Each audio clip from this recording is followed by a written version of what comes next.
Hello बच्चों, let's see this question. The question says right true और false. तो हमें बताना है कि ये जो गिवन स्टेटमेंट है ये ट्रू है या फॉल्स है। तो स्टेटमेंट पढ़ते हैं। Sphincter of OD guards the opening of hepatopancreatic duct in duodenum. तो क्या मतलब है कि स्पिंक्टर ऑफ ओडी जो है वो हमारे ड्यूडेनम में आ रही हिपेटोपेनक्रियाटिक डक्ट की ओपनिंग को गार्ड करते हैं। तो क्या ये स्टेटमेंट सही है या ये स्टेटमेंट गलत है, देखते हैं। शुरू करते हैं की कॉन्सेप्ट से। तो की कॉन्सेप्ट क्या होना चाहिए यहाँ पे? Digestive system, right. तो सबसे पहले बात करते हैं हम यहाँ पर इस डक्ट की कि ये कैसी डक्ट है, क्या है ये डक्ट, कहाँ पर है, क्या करती है। तो हिपैटोपैनक्रियाटिक डक्ट क्या होती है, चलो बात करते हैं। देखो, हम सबको पता है कि जब हम कुछ भी ऐसा खाते हैं जो फैट कंटेन कर रहा है तो फैट को हमारी बॉडी में जाके डाइजेस्ट होना होगा। तो फैट का डाइजेशन बहुत हार्ड होता है, बहुत मुश्किल से होता है। क्यों? क्योंकि उसके अंदर इमल्सिफिकेशन होती है, यानी कि उसके कॉम्प्लेक्स मॉलिक्यूल्स को छोटे छोटे मॉलिक्यूल्स में तोड़ना ताकि सारे एंजाइम्स उसको डाइजेस्ट कर पाए। तो वो कौन करता है? हमारा जो लिवर है, वो जो लिवर हमारा है, लार्जेस्ट ऑर्गन हमारी बॉडी का, वो सिक्रीट करता है एक बड़ी मैजिकल सी चीज जो कि कहते हैं जिसको बाइल।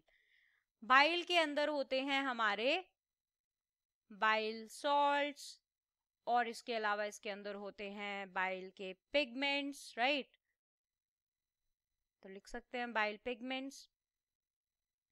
तो ये जो बाइल सॉल्ट है, ये बाइल सॉल्ट ही करता है फैट का डाइजेशन इमल्सिफिकेशन कराकर, ठीक है। तो अब ये जो बाइल सॉल्ट है ये लिवर से बन के आ रहा है, बट ये स्टोर कहाँ पे होता है? ये स्टोर होता है गॉल ब्लैडर के अंदर। गॉल ब्लैडर के अंदर ये स्टोर होता है।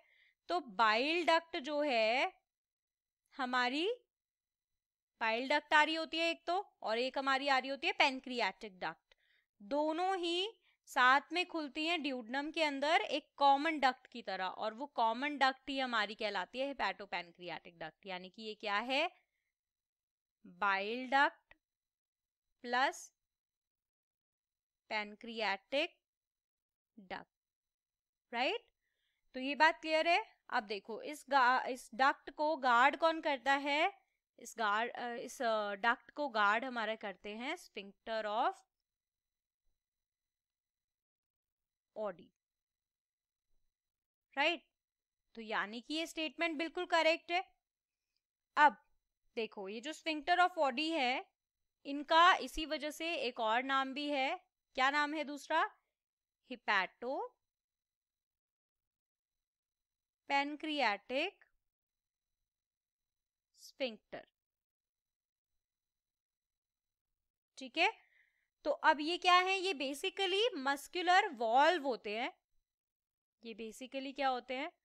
मसल से बने हुए मस्कुलर वॉल्व्स होते हैं, जो कि स्मूथ मसल से बनते हैं बेसिकली, जो कि कंट्रोल करते हैं डाइजेस्टिव जूसेस का फ्लो।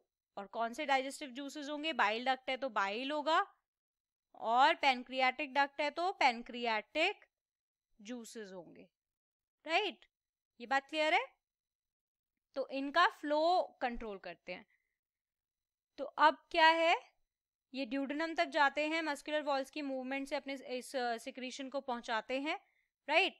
तो ये बाइल डक्ट और पैनक्रियाटिक डक्ट का एंड पोर्शन सराउंड करके रखते हैं, इसीलिए इनको हिपैटोपैनक्रियाटिक स्फिंक्टर भी कहते हैं। सो यानी कि ये जो स्टेटमेंट है हमारी, ये एब्सोल्युटली ट्रू है। So I hope you understood it well. Best of luck, thank you.